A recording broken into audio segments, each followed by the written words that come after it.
Hello all of you, welcome back to my channel. मैं आज आप लोगों के लिए लेकर आ चुकी हूँ एक कलेक्टिव रीडिंग जिसका टॉपिक रहने वाला है what are the current feelings of your person.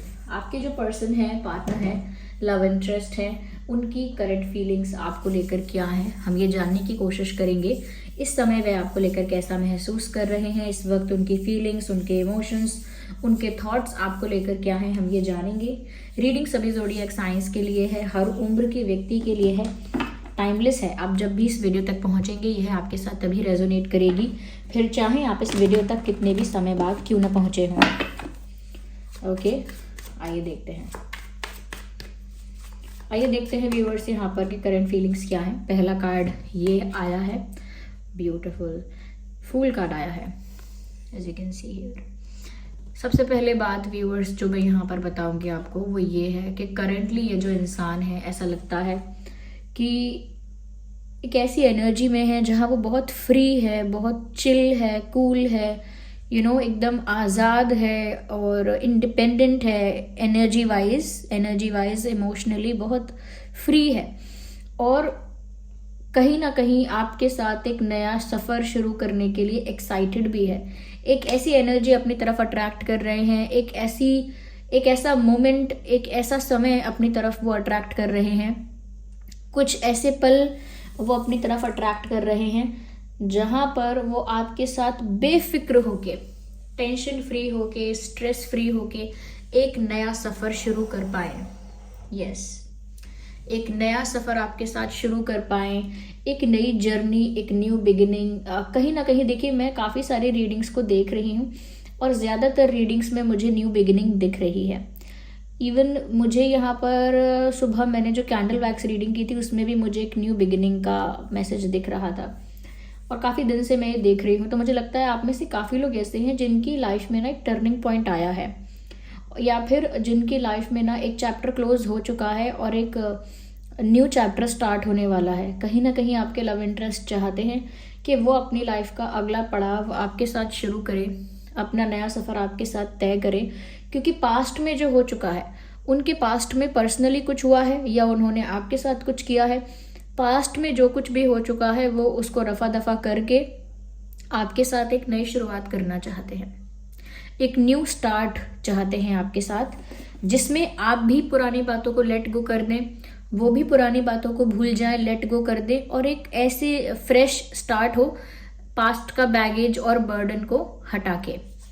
Okay, तो ये वो चाहते हैं और ऐसा ही वो फील कर रहे हैं कि हम फ्रेशली स्टार्ट कर सकते हैं इसको, एक न्यूनेस है इसमें, एक नयापन हम भर सकते हैं, एक ताजगी ला सकते हैं इस रिश्ते में। ओके, यहाँ पर मुझे ऐसा लगता है कहीं ना कहीं व्यूअर्स, आपके जो पर्सन है ऐसा भी फील कर रहे हैं कि अगर एक कलेक्टिव एफर्ट लिया जाएगा, यानी कि दोनों मिलकर ही इस चीज़ को चाहेंगे तो ये पॉसिबल हो पाएगी। अगर वो चाहते हैं कि पुरानी बातों को भुलाकर एक नई शुरुआत की जाए और आप चाहते हो कि नहीं, मैं माफ़ नहीं कर सकती या नहीं कर सकता, या I can not forget the past, I can not forget the experience I had, जो मेरे साथ हुआ, जैसा मैंने महसूस किया उस चीज़ को मैं भूल नहीं सकती, भूल नहीं सकता, जो मुझे हुआ है उसका दर्द तो मुझे रहेगा, उसको मैं इतनी आसानी से रिलीज या लेट गो नहीं कर पाऊंगी। It still hurts in my heart, अब भी मेरे दिल में वो बात दुखती है, वो जख्म अब भी ताज़ा है जिसको आप ख़त्म करने के लिए कह रहे हो, इरेज करके लेट गो करने के लिए कह रहे हो, वो पेन अब भी मेरे हार्ट में फ्रेश है। It still hertz the same, अब भी वैसा ही दुख होता है उससे। तो वो ऐसा सोच रहे हैं कि व्यूअर्स, अगर आप चाहोगे, only if you will allow और इफ़ यू वांट, तभी यहाँ पर ये जो चीज़ है वो सोच रहे हैं कि एक फ्रेश स्टार्ट कर पाए आपके साथ, तभी पॉसिबल है। क्योंकि अगर आप चाहोगे मैं फॉरगेट या फॉरगिव नहीं कर सकता, नहीं कर सकती, या फिर वो ऐसा सोचने लगे कि मैं पास्ट की चीज़ों को कैरी फॉरवर्ड करना चाहता हूँ और उसी के बेसिस पर आगे बढ़ना चाहता हूँ, तो वो भी कहीं ना कहीं इस आपके साथ एक फ्रेश स्टार्ट नहीं कर पाएंगे। तो उनका ये मानना है कि अगर ये नई शुरुआत सच में हो सकती है तो उसमें आपका भी कलेक्टिव एफर्ट होगा, यानी आपका भी उतना ही पार्टिसिपेशन होगा, आपका भी उतना ही योगदान होगा। तो कहीं ना कहीं वो कलेक्टिव एफर्ट के बारे में सोच रहे हैं कि मैं तो चाहता हूँ या चाहती हूँ कि नई शुरुआत हो, लेकिन ये डाउट है कि आप व्यूअर्स पुरानी बातों को भुला पाएंगे कि नहीं, क्योंकि अगर आप चाहेंगे तभी ये पॉसिबल हो पाएगा, ऐसा वो सोच रहे हैं। Yes, we need one card. Here we have. Viewers, मुझे यहाँ पर ऐसा लग रहा है आपके पर्सन जो है ना अपने कंफर्ट जोन से अभी बाहर नहीं आए हैं। उनका एक अपना ही जोन है, अपना ही उनका एक शेल है और वो उसी में है। ओके, अपने कंफर्ट जोन से बाहर आके अभी उन्होंने कुछ नहीं किया है, लेकिन मुझे ऐसा लगता है कि वो सपने बहुत सजा रहे हैं। या फिर ऐसा हो सकता है वो सच में आपके सपने देख रहे हैं, जैसे लाइक वो सोते हैं तो वो सपने में आप आ जाते हो उनके। ओके, क्योंकि वो आपके साथ एक फ्रेश स्टार्ट चाहते हैं, न्यू बिगिनिंग चाहते हैं, वापस से वही रोमांस, वो केमिस्ट्री, वो पैशन, वो फायर, वो चीज़ वो चाहते हैं। और इसी वजह से वो ऐसे सपने भी देख रहे हैं और ऐसी चीज़ों को लेकर वो डे ड्रीमिंग कर रहे हैं। अपने ही स्पेस में, अपने ही एक कंफर्ट जोन में, अपने ही शेल में वो इन सब बातों को सोचते रहते हैं और एक कह सकते हैं कि ख्याली पुलाव पकाते रहते हैं, जिसे कह सकते हैं कि डे ड्रीमिंग करते रहते हैं। तो कुछ ना कुछ इमेजिनेशन करना, विजुअलाइज करना, कुछ ना कुछ डे ड्रीम करना और अपने ही पर्सनल जोन में, किसी को बताना नहीं, अपने दिमाग में कहानियाँ बनाना, उसको इमेजिन करना, फिर उसको सोचकर खुश होना और अपने ही जोन में वो ये सब करते रहते हैं या करती रहती हैं। So this person is they dreaming about you and actually में भी ऐसा हो सकता है they are dreaming about you. सच में भी इनको आपके सपने आ रहे हो सकते हैं और काफ़ी रोमांटिक सपने इनको आ रहे हैं, या फिर ये काफ़ी रोमांटिक मोमेंट्स को आपके साथ इमेजिन कर रहे हैं। जैसे पल ये आपके साथ बिताना चाहते हैं, जैसा समय ये आपके साथ स्पेंड करना चाहते हैं, वैसा ही समय कहीं ना कहीं ये इमेजिन कर रहे हैं, विजुअलाइज कर रहे हैं अपने मन में, अपने दिमाग में। ओके, अगर अभी तक मैं ज़ोडिएक साइन की बात करूं तो आपका और आपके पर्सन का ज़ोडिएक साइन टॉरस, वर्गो, कैप्रिकॉर्न हो सकता है एंड जेमिनाई, लिब्रा, एक्वेरियस भी हो सकता है। टॉरस, वर्गो, कैप्रिकॉर्न, जेमिनाई, लिब्रा, एक्वेरियस। आइए हम आगे और देखते हैं क्या मैसेजेस हैं यहाँ पे। So this card popped out. Okay, high priestess का कार्ड है व्यूअर्स। ये मुझे यहाँ पर ऐसा लगता है आपके पर्सन ये भी सोच रहे हैं कि उनका इंटेंशन क्या है, उनके मन में क्या है, ये बात तो क्लियर है, लेकिन एक बात क्लियर नहीं है कि आपके मन में क्या है। ये बात हमने यहाँ पर अभी पहले भी देखी थी अदर वे में, दूसरे तरीके से, कि इस इंसान ने ये सोचा कि वो तो चाहते हैं कि ये फ्रेश स्टार्ट हो जाए, लेकिन आपके मन का नहीं जानते कि आप ऐसा कर पाओगे कि नहीं, आप पास्ट को लेट गो करके, फॉरगिव करके आगे बढ़ पाओगे कि नहीं, यू नो, क्योंकि कलेक्टिव एफर्ट से ये होगा, उन्होंने ये सोचा, लेकिन वो जान ही नहीं पाए कि आप इस चीज़ के लिए रेडी रहोगे कि नहीं। यहाँ पर भी व्यूअर्स कुछ सिमिलर है कि वो आपके दिल का हाल नहीं जानते, यानी आपके मन में क्या है, आपका इंटेंट अब क्या है, what is your next move, आपका अगला कदम क्या है, अब आप क्या करोगे, नेक्स्ट थिंग क्या है जो आप करोगे, या अब आपने सोचा क्या है, या कुछ भी हो कि आगे का विजन क्या है ओवरऑल, तो वो नहीं जान पा रहे कि आप क्या चाहते हो। लेट गो कर पाओगे, नहीं कर पाओगे, मूव ऑन कर रहे हो क्या, ये कोई नई डायरेक्शन ढूंढ ली है आपने, या फिर सिर्फ सेल्फ लव करोगे, यू नो, किसी से कुछ चाहिए नहीं, किसी से कुछ बात नहीं करनी, no complaints, no demands, no grudges. तो क्या है आपके इंटेंट और आपका विजन है क्या, वो नहीं समझ पा रहे हैं। तो वो ऐसा भी सोच रहे हैं कि पता नहीं आपको क्या हो गया है, लेकिन आप बिल्कुल चुप हो गए हो। That's what they are thinking. वो सोच रहे हैं कि मेच्योर हो आप, या मेच्योरिटी दिखा रहे हो, वो तो अच्छी बात है, लेकिन एकदम से चुप हो जाना, एकदम से साइलेंट हो जाना भी मेच्योरिटी नहीं है। वो सोच रहे हैं कि आप एकदम चुप हो गए हो, आपका मन का हाल जानना, आपका डिसीजन जानना, या आपका प्लान या डिसीजन जान पाना मुश्किल हो गया है, क्योंकि आप कुछ बोल नहीं रहे हो। व्यूअर्स, आपका ना बोलना इस इंसान को थोड़ा सा तकलीफ दे रहा है। या तो आप बोल के कह सकते हो बहुत सारी चीज़ें कि मैं मूव ऑन करूँगी या करूँगा, या फिर यू नो मैं आपको कभी सेकंड चांस दे पाऊँगी या नहीं दे पाऊँगा, या फिर यू नो आप बहुत अपना गुस्सा एक्सप्रेस कर सकते हो, या अपनी वल्नरेबिलिटी एक्सप्रेस कर सकते हो कि मैं बहुत दुखी हूँ, बहुत कमज़ोर हूँ, बहुत पेन में हूँ। ये आप शेयर कर सकते हो कि मुझे बहुत गुस्सा आ रहा है, मैं बहुत हर्ट हूँ, मुझे इतना गुस्सा आ रहा है, ये भी फ्रस्ट्रेटेड हूँ, ये बता सकते हो। काफ़ी सारी चीज़ें हैं जो आप आगे के लिए बता सकते हो कि मुझे देखो मूव ऑन करना है, या मुझे खुद पर फोकस करना है, अपनी हेल्थ पे, फैमिली पे, करियर पे, यहाँ वहाँ फोकस करना है। आई एम नॉट इंटरेस्टेड और अवेलेबल एनी मोर, मैं अब और आगे नहीं कर सकती या नहीं कर सकता। तो आप कुछ भी तो नहीं कह रहे हो। इस इंसान के लिए सिचुएशन बहुत क्लूलेस हो गई है, इनको कुछ समझ नहीं आ रहा, हालांकि इनका इंटेंट दिख रहा है, लेकिन ये आपके बारे में एकदम क्लूलेस हो गए हैं, क्योंकि आप एकदम चुप हो गए हो, और चुप रहने से कोई आंसर नहीं मिलता, उनको कोई आंसर नहीं मिल रहा है, दे आर ब्लैंक। तो वो ये सोच रहे हैं कि जानबूझ के आप उनको साइलेंट ट्रीटमेंट दे रहे हो। Viewers, there is a possibility, हो सकता है कि आप जानबूझ के उनको साइलेंट ट्रीटमेंट दे रहे हैं, जानबूझ के आप शांत हो गए हैं, जानबूझ के आप कुछ नहीं कह रहे हैं। आपको लग रहा है इस बात से उन्हें फ़र्क पड़ेगा, तो आपको ठीक लग रहा है। उस बात से उनको फ़र्क पड़ रहा है, उस बात से वो अंदर ही अंदर तिल मिला रहे हैं, अंदर ही अंदर हलचल है उनके मन में, क्योंकि वो तो अब इतना ज़्यादा इतना ज़्यादा मतलब खुल के, एकदम खुल के रेडी हैं आपके साथ एक न्यू बिगिनिंग के लिए। पर क्या करें, जब तक आपका इसमें पार्टिसिपेशन या इन्वॉल्वमेंट नहीं होगा, ये न्यू बिगिनिंग भी नहीं हो सकती। तो वो सपने कितने भी देखते रहें, डे ड्रीमिंग करें चाहे नाइट ड्रीमिंग करें, कुछ भी करें, things won't happen if you won't allow. चीज़ें नहीं होंगी अगर आप अलाउ नहीं करोगे। Viewers, okay,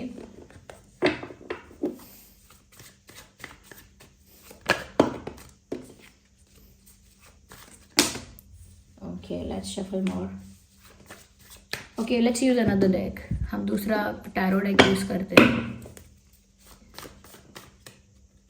is it one? No.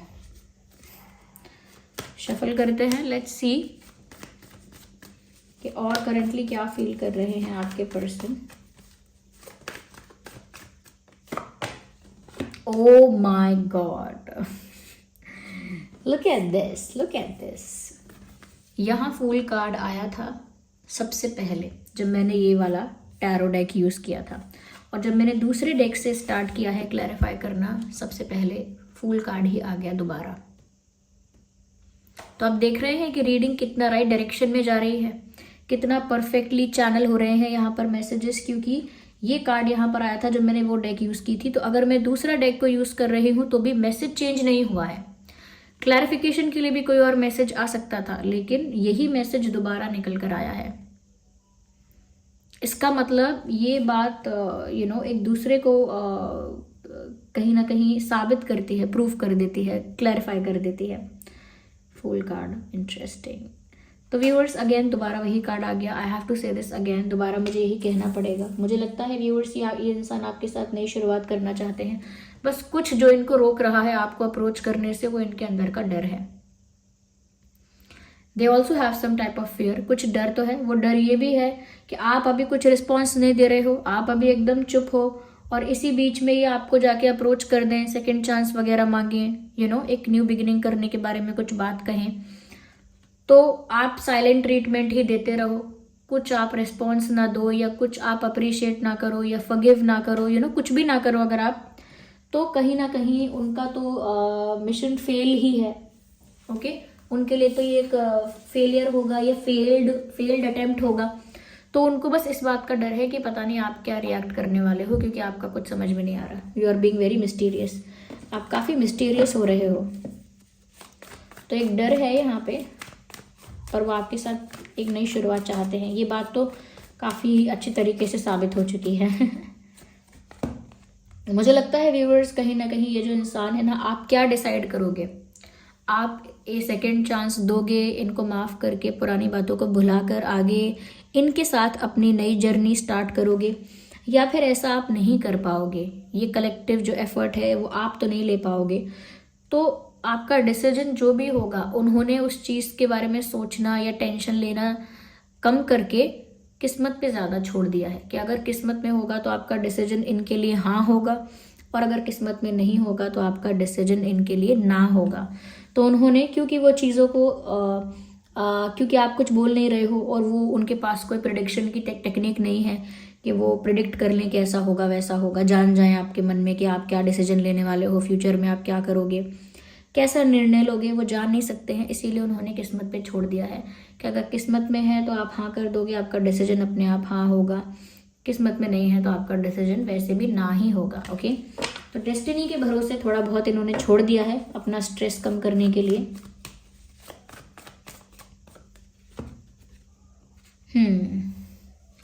यहाँ पर मुझे व्यूअर्स ऐसा भी लग रहा है कि चाहे इन्होंने डेस्टिनी पे छोड़ा हो, लेकिन मुझे लगता है कंप्लीटली ये इंसान गिव अप नहीं करेंगे। They will definitely come back to you. चाहे आप थोड़ा साइलेंट ट्रीटमेंट दो या कुछ ऐसा करो, मुझे लगता है फिर भी ये इंसान लौट कर आपके पास आएंगे दोबारा एक बार ज़रूर। आपको अप्रोच करेंगे और कोई स्ट्रॉन्ग सॉलिड ऑफर भी आपको दे सकते हैं आई थिंक, क्योंकि ये लौट कर आएंगे। अभी टेम्परेरीली ऐसा सोच सकते हैं ये कि किस्मत में होगा तो हो जाएगा, लेकिन आगे जाकर ऐसा लगता है कि ऑफ़र तो आपको ज़रूर कोई देंगे, क्योंकि इनके ड्रीम्स हैं भाई, इनके ड्रीम्स हैं, इनके डिज़ायर्स हैं, उनके लिए ज़रूर एक एक्शन लेंगे ये, अपने सपनों के लिए कोई कदम ज़रूर उठाएंगे। कुछ ऑफ़र आएगा ज़रूर इस इंसान की तरफ से, क्योंकि ये ऑफ़र एस ऑफ वैंड्स का है, मैं कहूँगी काफ़ी स्ट्रॉन्ग ऑफ़र आएगा। जो भी ऑफ़र आएगा काफ़ी स्ट्रॉन्ग रिलायबल ऑफ़र होगा। ये कार्ड आना ज़रूरी है। मैं ये वाला टैरो डेक यूज़ करूँ और ये कार्ड ना आए, ऐसा हो नहीं सकता। ये दोनों कार्ड कितनी अच्छी बात बता रहे हैं व्यूअर्स। यहाँ पर ऐसा लगता है कि आप साइलेंट हो और अपने ऊपर ध्यान दे रहे हो। ओके, किसी से कुछ बोल नहीं रहे हो, किसी से कुछ कह नहीं रहे हो, ना कोई हेट है आपके मन में, ना कोई डिमांड्स हैं, ना कोई डेस्परेशन है आपके मन में, और ना कोई रिवेंज की भावना है। आप बहुत ही पीसफुल हो रहे हो, क्योंकि आप थोड़ा सा ना अपनी लाइफ में थोड़ा सा स्पिरिचुअल हो रहे हो, या फिर कह सकते हैं थोड़ा मन की शांति को लेकर सीरियस हो कि आपका मन शांत रहे, मन में हलचल ना हो, मन शांत रहे, थोड़ा आपका स्टेट ऑफ माइंड जो है पीसफुल रहे, रिलैक्स रहे। ओके, तो कहीं ना कहीं खुद को काम करके बिल्कुल रिलैक्स होकर आप अपने आप को संभाले हुए हो, जो कि अच्छी बात है। That is very good. Okay, खुद को हील कर रहे हो कहीं ना कहीं, और अपनी लाइफ में फोकस कर रहे हो, यानी कि फाइनेंशियली, इमोशनली किसी तरह से तो इंडिपेंडेंट हो रहे हो और अपने ऊपर फोकस कर रहे हो, चाहे वो अपनी हेल्थ है, फिटनेस है, अपना फैशन है, अपनी डाइट है, अपनी करियर है, अपना जो भी कुछ है अपने ऊपर फोकस कर रहे हो, अपने रिस्पेक्ट को प्रायोरिटी दे रहे हो, जो कि देनी भी चाहिए। तो कहीं ना कहीं आप अपने ऊपर वर्क कर रहे हैं लाइफ में, कहीं ना कहीं आप एक सेटिस्फैक्ट्री पोजीशन पर पहुंच रहे हैं। ओके, अपनी लाइफ में अपने आप में कंप्लीट, अपने आप में सेटिस्फाइड, अपने आप में कंप्लीट, किसी की ज़रूरत नहीं, किसी के लिए डेस्परेशन नहीं, ना ही रिवेंज। ओके, ना ही हेट, ना ही ग्रजेस, ना ही कंप्लेंट्स, ना ही डिमांड्स। तो जब किसी से कुछ एक्सपेक्ट नहीं और खुद से जो है वो वही एक्सपेक्टेशन है जो खुद से है, और खुद पर वर्क करने की चाह है, और कहीं ना कहीं खुद को आप चमका रहे हो, ऐसा लगता है खुद को आप चमका रहे हो। यस, तो इंटरनली भी वर्क कर रहे हो आप, जिसे हम कह सकते हैं कि स्पिरिचुअली वर्क करना, अपने अंदर की क्लेंजिंग, अपने अंदर की हीलिंग, अपने अंदर का पीस वो मेंटेन कर रहे हो। और ओवरऑल लाइफ में लगता है इंडिपेंडेंट एनर्जी है आपकी, ग्रोथ वाली एनर्जी है आपकी, अपने आप में कंप्लीट, अपने आप में सेटिस्फाइड, ओके, हैप्पीली ग्रोइंग, ऐसी एनर्जी है। तो व्यूअर्स, इस इंसान को कहीं ना कहीं ऐसा लगता तो है, okay, somewhere they feel that way, उनको ऐसा महसूस तो होता है व्यूअर्स कि आप जो हो ना, आपके लक्षण नहीं है वापस आने के। ओके, उनको ऐसा लग रहा है कि आपके लक्षण तो नहीं लग रहे वापस आने के, like they have a good plan but it seems like you won't be ready for that. उनका तो प्लान अच्छा है, उनको लगता है, बट क्योंकि आप अपने आप में संतुष्ट दिखने लगे हो, इंडिपेंडेंट दिखने लगे हो, इवन इमोशनली भी काफ़ी सेटिस्फाइड लगते हो, काफ़ी कंप्लीट लगते हो, और कहीं ना कहीं लाइफ में किसी न किसी वे में तो ग्रो कर रहे हो, तो ये सारी चीज़ें ना इंसान को आत्मनिर्भर कर देती हैं इमोशनली भी, और कंप्लीट कर देती हैं अपने आप में ही। अब ज़रूरत नहीं है किसी की, आई एम कंप्लीट। तो हो सकता है कि आपका व्यूअर्स ये हीलिंग का प्रोसेस है, आपका ये डिटॉक्स का प्रोसेस है, जहाँ पर आप अपनी लाइफ से नेगेटिव एलिमेंट्स को निकाल रहे हो, नेगेटिविटी को हटाकर अपने ऊपर फोकस कर रहे हो, स्पिरिचुअली अपने ऊपर वर्क कर रहे हो, ताकि आपका मन भी शांत रहे। ओके, आप बहुत कुछ कर रहे हो, ये इस इंसान को भी दिख रहा है, लेकिन the sad part is that आप कुछ बोल नहीं रहे हो इस इंसान से, वो चीज़ इनको अंदर से खाई जा रही है। बट इसीलिए मुझे लगता है कि ये अपने इच्छाओं के लिए एक बार आपको ऑफर ज़रूर देंगे, और फिर वो आपका डिसीजन होगा कि आप क्या करोगे। ओके, यहाँ पर और जो साइंस मुझे दिखे हैं वो है एरीज लियो सैजिटेरियस। ये कुछ साइंस हैं जो मैंने बताया, Aries Leo Sagittarius, Taurus Virgo Capricorn and Gemini Libra Aquarius. Yes, अगर हम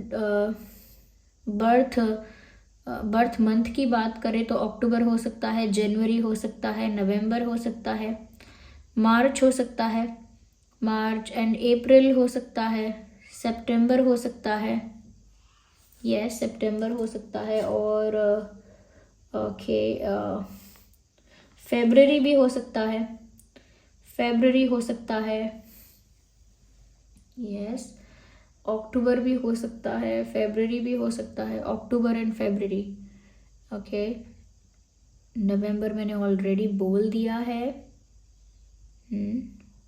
सेवेंथ मंथ या जुलाई हो सकता है। ओके, जनवरी भी हो सकता है, जुलाई जनवरी। ओके, एंड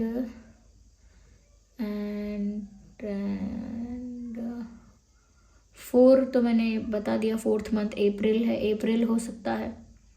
ये कुछ महीने हैं जिसमें आपका या उनका जन्मदिन हो सकता है। आइए चलिए देखते हैं आपका और उनका डेट ऑफ बर्थ क्या हो सकता है।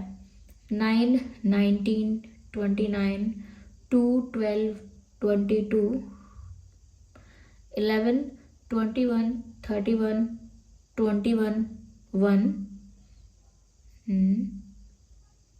and 4, 14, 24, 10, 20, 30, 3, 13, 23 and 7, 17, 27. Yeah, 7, 17, 27. Yes. 2, 12, 22. I already said that. Yeah. 4, 14, 24. Yes. So this ये कुछ डेट ऑफ बर्थ है जो आपके या उनके हो सकते हैं। अगर ये मंथ और ये डेट मैच नहीं करते तो भी रीडिंग रेजोनेट कर सकती है। This was the reading, I hope it was helpful for you. Comment करके बताइएगा ज़रूर। चलिए मिलते हैं अगली रीडिंग में, तब तक के लिए bye bye family, love you all, take care.